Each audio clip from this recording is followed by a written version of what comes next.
예배에 나오신 여러분들을 주님의 이름으로 환영하고 축복합니다. 예배에 나왔다 해서 다 예수님을 구주로 잘 고백하는 분들은 아니라고 생각합니다. 아직 믿음이 온전치 않은 분들, 이제 믿음이 조금씩 생기기 시작한 분들, 전혀 믿음이 아직 자라지 않는 분들, 여러 분들이 있을 줄로 압니다만은 예배에 나오는 것 자체가 큰 복입니다. 예배에 처음 나와가지고 나 예수님 믿어진다, 그런 분들은 극히 드뭅니다. 예배의 자리에 나오면서 하나님이 계시는구나, 또 찬양대의 찬양을 들으면서 천국이 있나 보네, 이런 이야기를 듣게 되는 겁니다. 아직 믿음이 견고하지는 않지만 예배에 나오면서, 반복적으로 나오면서 이 하나님에 대한 감각이 생기는 겁니다. 그리고 영원한 존재라는 것을 점점 깨달아가는 것입니다. 그런 과정 중에 때가 탁 이르면 지금까지 들었던 하나님의 말씀을 통하여 하나님이 우리에게 믿음을 주십니다. 그럴 때에 우리의 믿음이 탁 자라는 겁니다. 예배 처음 나왔는데 예수님 믿어진다, 그건 극히 드뭅니다. 그래서 아직 예수님이 확실히 믿어지지 않는 분이라 할지라도 예배에 부지런히 나오십시오. 나오셔서 말씀을 듣고 함께 찬양하고 기도하는 중에 우리는 저 짐승들과 다른 존재라는 것을 점점 깨달아가기를 바랍니다. 나는 영적인 존재고 하나님이 계시다는 것을 점점 느끼고 경험하면서 때가 되면 예수님을 확실히 믿을 수 있게 될 것입니다. 한 가지 물어보겠습니다. 우리나라 국가기관 중에 정보나 비밀이 제일 많은 기관이 어딜까요? 국정원이지 않습니까? 요즘도 국정원이라고 합니까? 거기에는 모든 비밀이 다 있는 것 같아요. 우리가 뭐 하는지 다 감시하고 있는 것 같아요. 이 비밀을 많이 알고 있는 사람은 보통 사람이 아닙니다. 비밀을 많이 아는 사람은 대단한 권세자일 겁니다. 국정원에서 가지고 있는 비밀은 청와대에서도 대충 다 알고 있지 않겠습니까? 그래서 권세자이고 힘이 있는 사람입니다. 비밀 중에도 급이 있습니다. 3급 비밀이 있고 2급 비밀이 있고 1급 비밀, 아무나 알 수 없는 그런 비밀이 있습니다. 그런데 특급 비밀도 있습니다. 이 비밀은 천사들도 알지 못하는 그런 비밀입니다. 하나님께서 천사들에게도 알려주지 않은 그런 특급 비밀이 있는데, 그게 뭐냐 하면 하나님이 영원 전부터 예정하신 그런 뜻이 있는 거예요. 그것은 천사들도 잘 알지 못했죠. 근데 그 비밀을 영원 전부터 하나님이 그리스도 예수 안에서 예정하신 뜻을 이 바울에게 알려주셨다 말씀하고 있습니다. 오늘 말씀에 보니까 그 바울에게 알려준 그 비밀을 또 이 성경을 통해서 우리에게 또 알려주고 있는 것이죠. 오늘 보면 2절 3절에 보면 그 비밀 이야기가 시작됩니다. 너희를 위하여 내게 주신 하나님의 그 은혜의 경륜을 너희가 들었을 터이라. 곧 계시로 내게 비밀을 알게 하신 것은 내가 먼저 간단히 기록함과 같으니 라고 했습니다. 비밀에 대해서 이야기를 들었는데 여전히 좀 이해가 좀 어렵습니다. 사용된 단어들이 좀 어렵죠. 경륜이라는 단어가 사용되었습니다. 경륜. 이 경륜이라고 하는 것은 자전거 타는 것하고 비슷한 그런 경륜이 아니고 하나님이 일하시는 걸 말합니다. 일하시는. 하나님이 경영하시고 운영하시는 그런 것들을 경륜이라고 합니다. 청지기가 일을 맡아서 일하는 것처럼 하나님이 일하시는 내용, 하나님이 일하시는 것이 경륜입니다. 그리고 계시라고 하는 것은 말 그대로 가려져 있는 것을 밝히 드러내 보여주는 것을 계시라고 합니다. 그래서 하나님의 경륜, 하나님이 영원 전부터 계획하시고 일해 오신 그것을 하나님이 계시로 이렇게 밝히 알려주셨다는, 바울에게 드러내 보여주셨다. 그것을 내가 먼저 간단히 기록했다라고 했죠. 먼저 간단히 기록했다는 것은 에베소서 1장 2장의 내용으로 우리가 짐작할 수 있습니다. 에베소서 1장 2장에 보면 하나님이 어떤 일을 행하셨는지 그 영광스러운 이야기를 막 해왔지 않습니까? 먼저 기록을 해두었는데 그것을 너희가 읽었으면 내가 하나님의 비밀을 깨달은 줄 너희가 알게 될 것이다. 그렇게 이야기를 하고 있죠. 그런데 하나님께서 바울에게 비밀을 알려주셨는데 바울에게 알려주시는 그런 특별한 방법으로는 이전에는 그렇게 안 가르쳐줬다는 거예요. 이전에는 좀 어렴풋이 알려주셨다는 거예요. 창세기 3장 15절 말씀에도 보면 여자의 후손이 뱀의 머리를 상하게 할 것이요 뱀은 여자의 후손의 발꿈치를 상하게 할 것이다.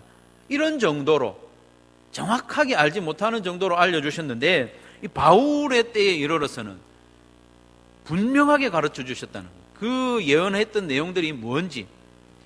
그래서 5절 말씀을 우리가 방금 읽긴 읽었는데 한번 보십시오. 성경을 보십시오. 성경을 보면 이제 그의 거룩한 사도들과 선지자들에게 성령으로 나타내신 것과 같이는 다른 세대에서는 사람의 아들들에게 알려주지 않았다. 무슨 말인지 좀 헷갈리죠. 그러나 조금 쉽게 번역해 놓은 새 번역 성경이 있습니다. 거기에는 이렇게 말씀합니다. 보십시오. 지나간 다른 세대에서는, 다른 세대라는 것은 지나간 어떤 다른 세대를 말합니다. 다른 세대에서는 하나님께서 그 비밀을 사람의 아들들에게 알려주지 아니하셨는데 지금은 그분의 거룩한 사도들과 예언자들에게 성령으로 계시해 주셨습니다. 이렇게 이야기합니다. 이제 예수님이 탄생하시고 예수님이 십자가 사역을 하시고 승천하시는 그 즈음에는 이 모든 비밀을 정확하게 분명하게 가르쳐 주셨다는 거예요. 사도들과 또 예언자들, 선지자들에게 그 사도 중에 하나가 사도 바울 자기 자신이라는 거예요. 다른 시대 때는 이렇게 분명하게 안 가르쳐 주셨는데 이제는 분명하게 가르쳐 주셨다. 그 비밀이 뭐냐? 6절에 그 비밀의 내용을 요약적으로 말씀하고 있는데 6절을 같이 한번 읽겠습니다. 시작. 이는 이방인들이 복음으로 말미암아 그리스도 예수 안에서 함께 상속자가 되고 함께 지체가 되고 함께 약속에 참여하는 자가 됨이라. 이 내용은 앞서 말했던 1장과 2장의 내용을 상당히 요약적으로 말하고 있습니다. 이전 세대에는 이방인들과 유대인이 하나 되는 것 상상도 할 수 없었습니다. 저들이 한 공동체가 되고 교회가 되는 것 상상할 수 없죠. 그리고 이전 세대에는 이 사람들의 모임이 성전이 되리라고는 상상도 못했습니다. 그러나 하나님이 이제 예수님의 사역 즈음에 성령을 통해서 성전은 다른 게 아니고 너희 무리들이 성전이다. 너희 무리들이 온전히 하나가 되면 거룩하신 하나님이 거하시게 될 것이다. 그래서 너희들만 하나 되는 것이 아니고 하나님도 너희들과 하나가 될 것이다. 그러면서 교회를 통하여 온 만물을 충만하게 하시고 질서와 화평을 회복하게 하시는 것이 하나님의 뜻이고 하나님의 비밀이다. 이렇게 설명을 해주고 있는 것입니다. 특별히 지난주일 설교 본문인 2장 21절과 22절에 보면 성도들이 성전이 되게 하신다는 거예요. 성전이 되게 하시는데 예수님이 친히 모퉁이 돌이 되셔서 하나가 되게 하시고 성령 안에서 하나님이 거하실 처소로 성전으로 우리가 지어져 가게 된다. 뿐만 아니라 이미 바울이 기록했던, 먼저 간단히 기록했던 에베소서 1장 22절과 23절에 보면 이 하나된 교회, 하나님이 거하시는 성전인 교회를 통하여 만물이 충만하게 되고 회복하게 되고 또 화평을 회복하게 되는 그것이 하나님의 뜻이라는 겁니다. 이것이 하나님의 비밀입니다. 이것은 갑자기 세워진 계획이 아니고 영원부터 주 그리스도 예수 안에서 예정하신 하나님의 뜻이라는 거예요. 이것이 비밀인데 이제 성령으로 통하여서 분명히 알게 되었다 하는 것입니다. 영원 전부터 예정하신 하나님의 뜻, 이 비밀은 저와 여러분 한 사람 한 사람을 죄에서 구원해 주는 그 정도에서 그치는 것이 아니라는 겁니다. 예수님이 믿는 우리는 감격합니다. 나와 같은 죄인을 구원하여 주시고 천국 백성 삼아 주신 것, 그것만 해도 우리가 너무 감격하고 감사합니다. 그래서 그것만 붙잡고 사는 거예요. 죽을 때까지 나는 하나님의 자녀 됐다. 그 구원만 붙잡고 사는데 하나님의 뜻은 거기에 머무르지 않는다는 것입니다. 하나님의 영원하신 뜻은 그보다 훨씬 크고 영광스럽고 영원하다는 것입니다. 그것을 우리가 결코 잊어서는 안 되겠습니다. 하나님의 비밀은 우리의 지식을 초월합니다. 우리의 경험을 뛰어넘습니다. 영원합니다. 그 하나님의 영원하신 뜻은 나 한 사람 구원받는 것에 그치는 게 아닙니다. 그것은 아주 긴 과정이고 영원한 것입니다.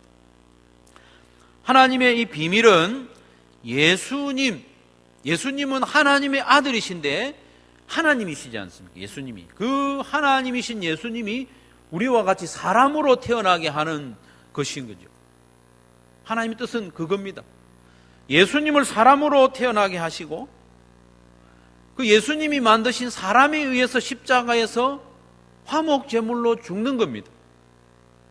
그리고 다시 살아나는 거죠.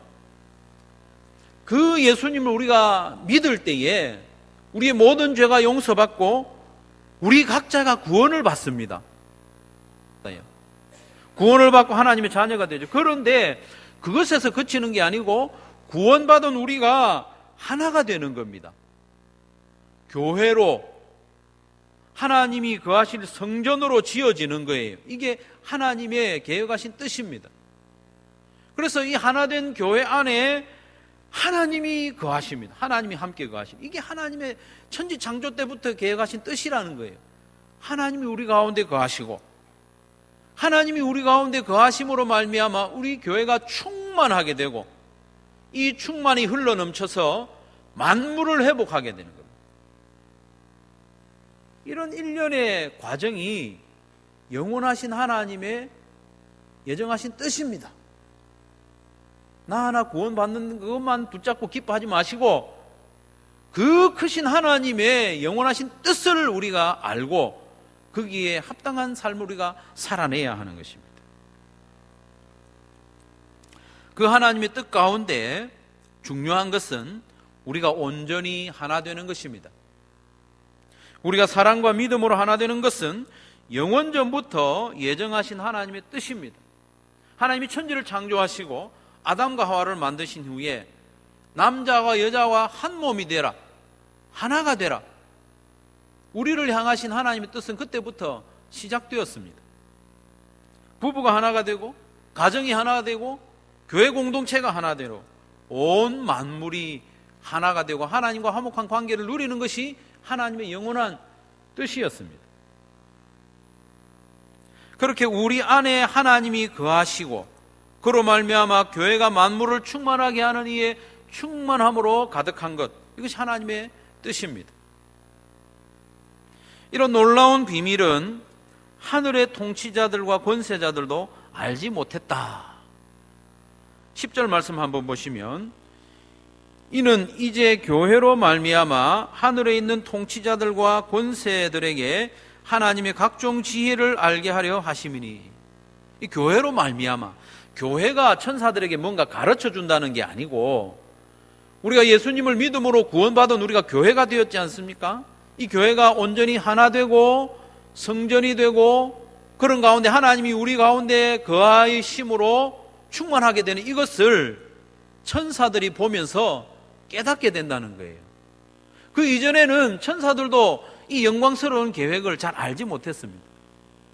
이 영광스러운 교회의 모습을 보면서 천사들이 깨닫게 되는 겁니다. 아, 하나님이 천지를 창조하신 목적이 이거구나. 예수님을 사람으로 나게 하시고 십자가에 죽게 하신 목적이 이거구나. 사람 하나 구원하는 게 아니고 구원받은 성도들이 하나 되고 그 안에 하나님이 거하심으로 충만케 되는 이것이 영원전부터 하나님이 예정하신 뜻이구나. 이게 비밀이었는데 천사인 나도 알지 못했다. 우리의 하나됨과 하나님이 우리 안에 거하시는 이 성전됨은 천사들조차도 짐작하지 못했던 비밀이었다는 것입니다. 이 비밀을 알게 된 우리는 어떤 반응을 보여야 됩니다.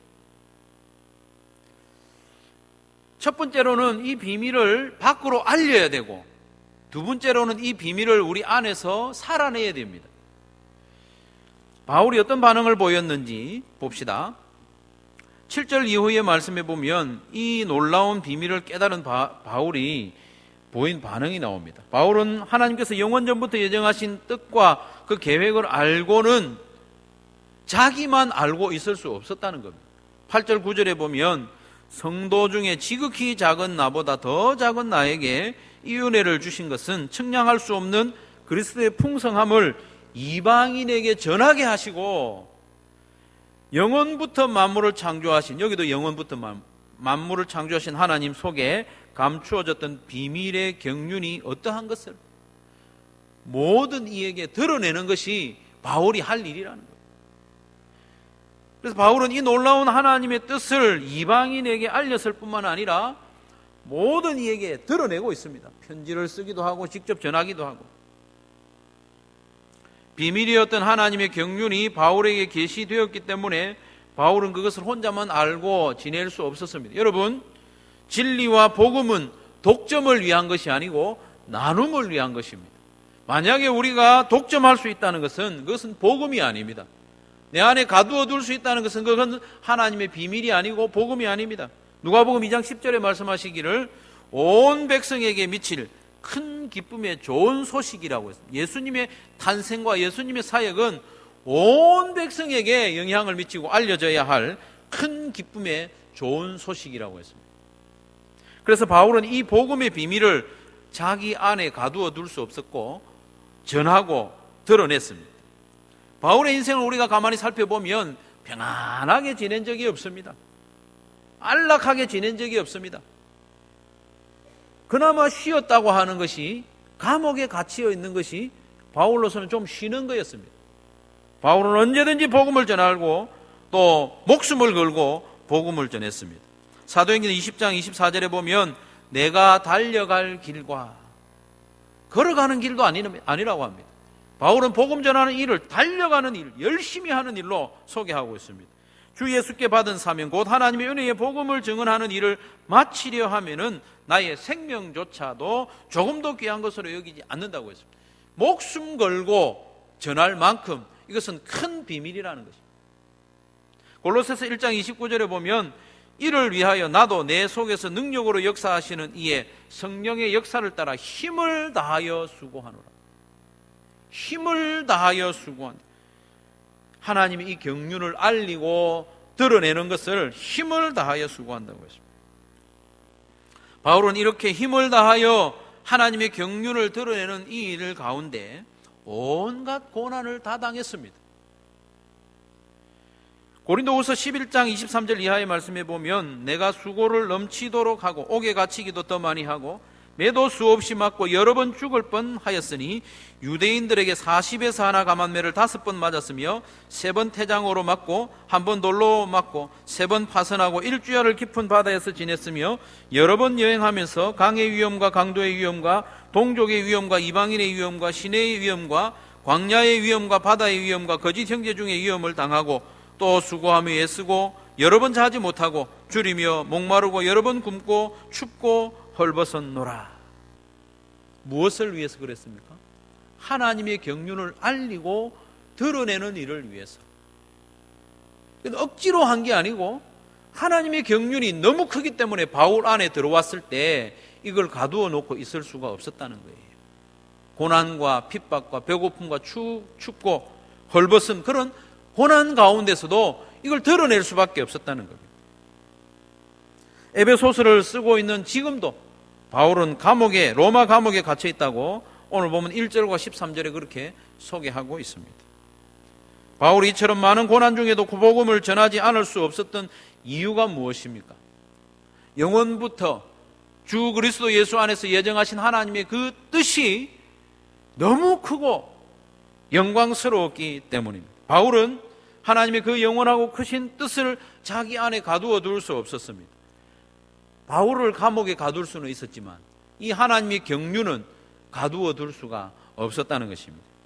영원부터 예정하신 하나님의 뜻, 이 놀라운 복음이 이제는 저와 여러분에게도 전해졌습니다.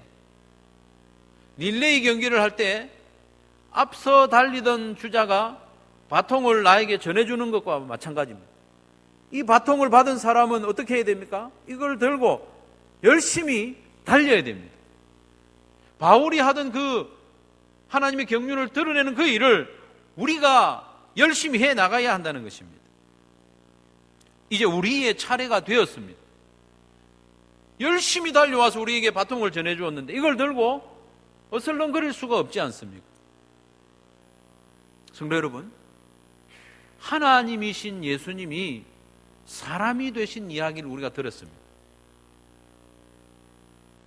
그 예수님이 내가 받아야 할 천벌을 대신 받아서 십자가에 못 박히셨다는 이야기를 우리가 전해 들었습니다. 성령이 우리로 하여금 그것을 믿게 해주셨습니다. 그 예수님이 다시 살아나셨고, 그 예수님을 믿는 자들은 하나님의 자녀가 된다는 그 약속을 우리가 전해 듣고 믿었지 않습니까? 이제 하나님의 자녀가 된 우리가 서로 하나가 되고 성전으로 지어지고 우리 가운데 크신 하나님, 천지를 창조하신 하나님이 우리 가운데 거하시겠다 말씀하시는 그 이야기를 우리가 들었지 않습니까? 이 교회를 통하여 만물을 회복하시는 그 하나님의 계획을 우리가 전해 들었지 않습니까? 들은 이 이야기를 우리는 함구할 수 없습니다. 입 다물고 있을 수 없습니다. 왜냐하면 이 이야기는 너무나도 큰 이야기이기 때문에 우리 안에 가둘 수 있는 이야기가 아닙니다. 가둘 수 있다면 그건 복음이 아닙니다. 전에도 한번 말씀드렸습니다마는 미국에서 서부를 개척하던 시대에 있었던 일입니다. 몬타나주에는 금이 많은가 봐요.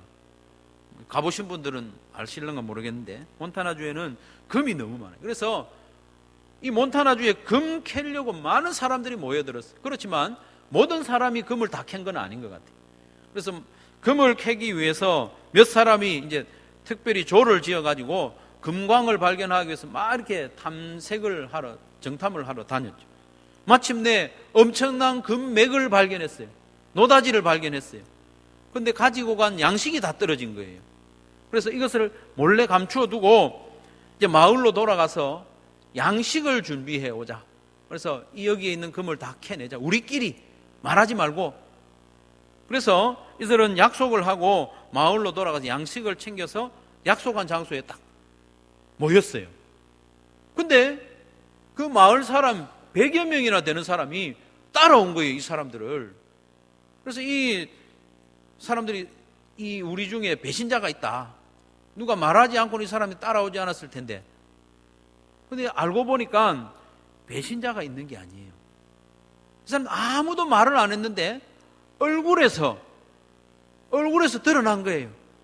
금맥 찾으러 간 사람이 얼굴이 환하게 해서 돌아와서 이 사람도 분명히 금맥을 발견했다. 따라가자. 100명이나 모였어요.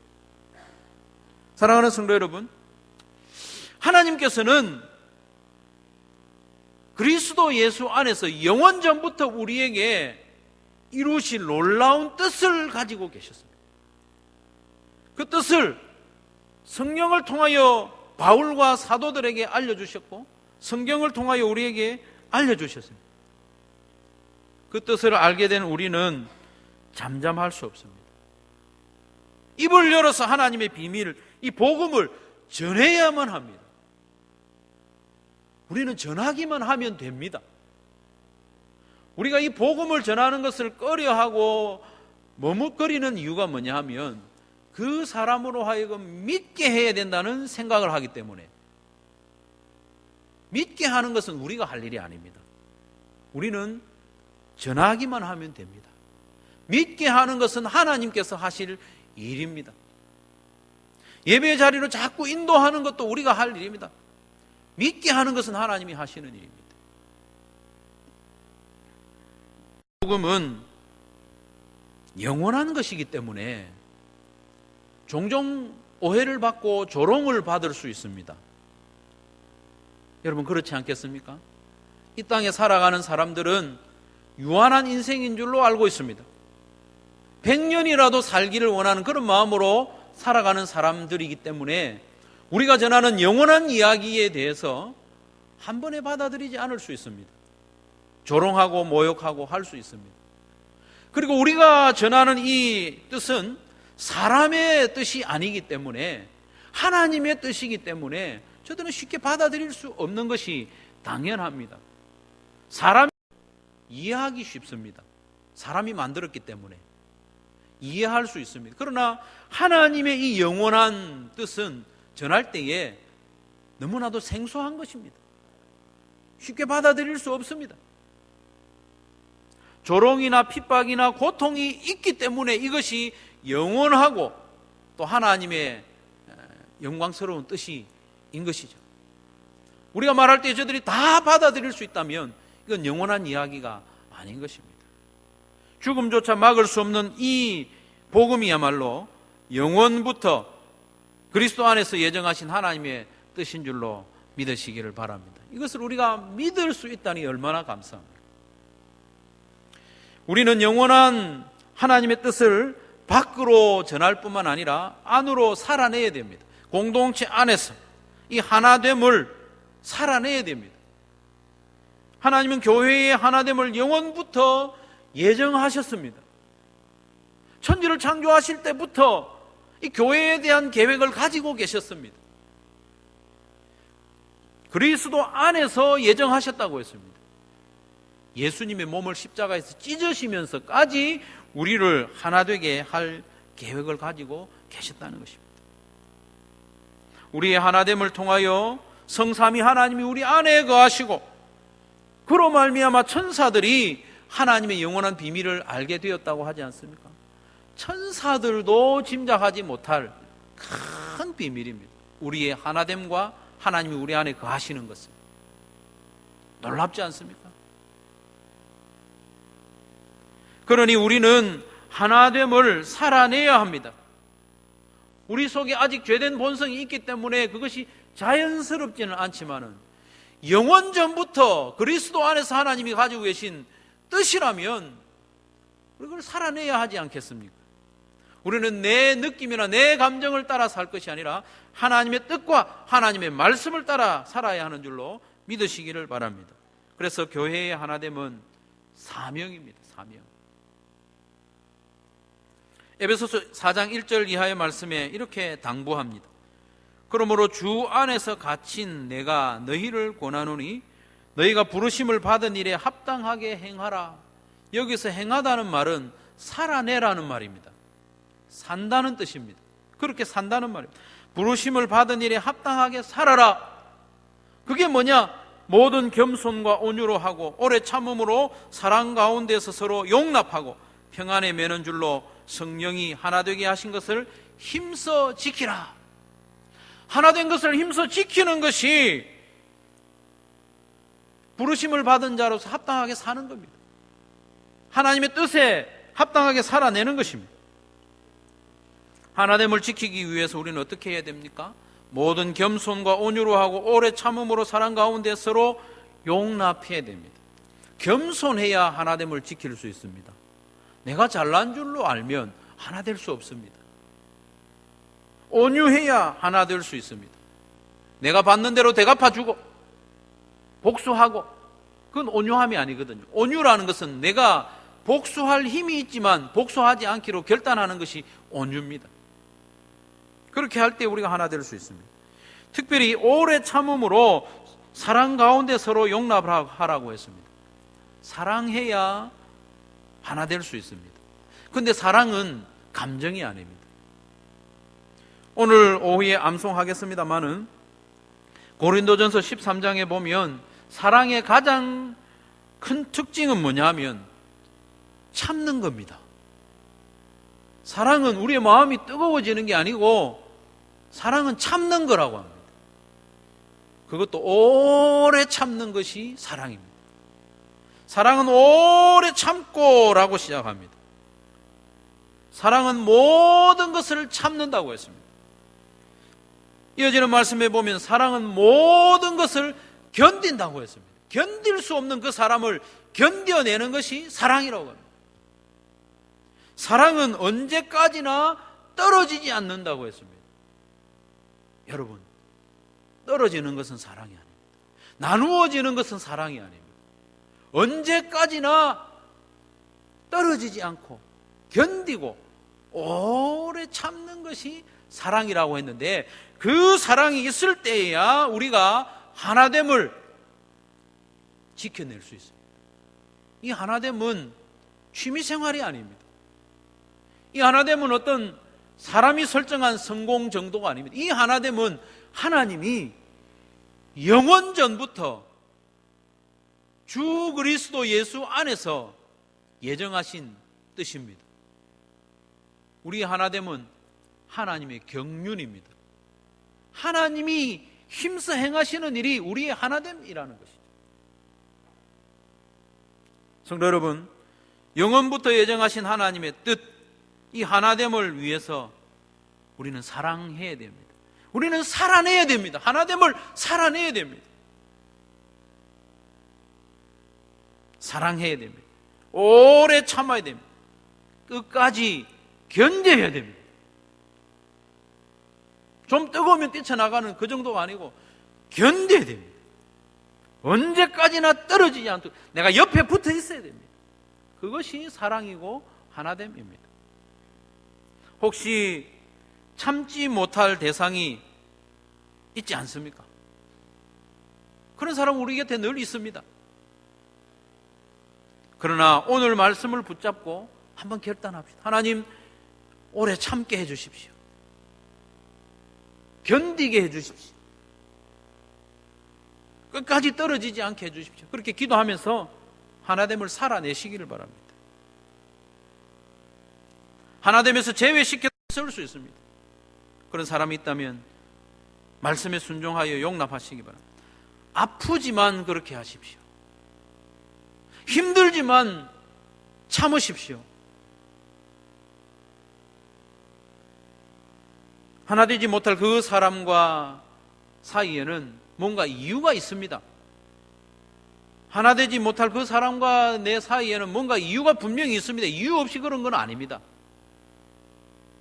그 사람이 나를 모함을 했든지 아프게 했든지 나에게 손해를 입혔든지 뭔가 이유가 있습니다. 그 이유 때문에 나는 하나됨을 포기하고 떨어져 나가도록 했을 수 있습니다. 그러나 성도 여러분, 하나됨을 지켜야 할 이유가 훨씬 더 큽니다. 하나됨을 지키지 못하는 그 이유가 우리한테 있지만은 하나됨을 반드시 지켜야 할 이유가 훨씬 더 큽니다.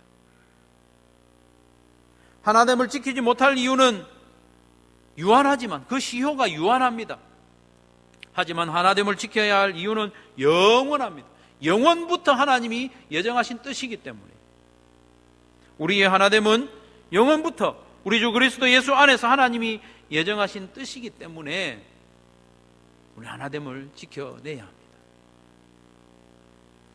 오늘은 마침 성찬 예식을 거행하는 날입니다. 성찬식은 눈에 보이는 말씀이거든요. 예수님이 십자가에서 우리의 하나됨을 위하여 찢으신 몸을 상징하는 이 떡을 우리가 함께 받습니다. 예수님께서 우리의 하나됨을 위하여 십자가에서 흘리신 피를 상징하는 이 포도즙을 우리가 함께 받습니다. 우리가 주의 몸과 피에 함께 참여하면서 우리는 주님과 하나 됩니다. 그와 동시에 주님의 몸에 참여한 우리 성도들, 모든 성도들과 한 몸임을, 하나임을 고백하면서 또 결단하는 것이 성찬 예식입니다. 우리는 귀로 듣는 말씀을 들었고 우리는 곧 눈으로 보는 말씀을 경험하게 될 것입니다. 영원부터 우리 주 그리스도 예수 안에서 예정하신 하나님의 그 뜻, 그 비밀, 놀라운 경륜을 우리가 들었기 때문에 이것을 많은 사람들에게 전해야 됩니다. 밖으로 전하고 이 하나됨의 하나님의 경륜을 우리 공동체 안에서 함께 살아내는 저와 여러분 되시기를 주님의 이름으로 축원합니다.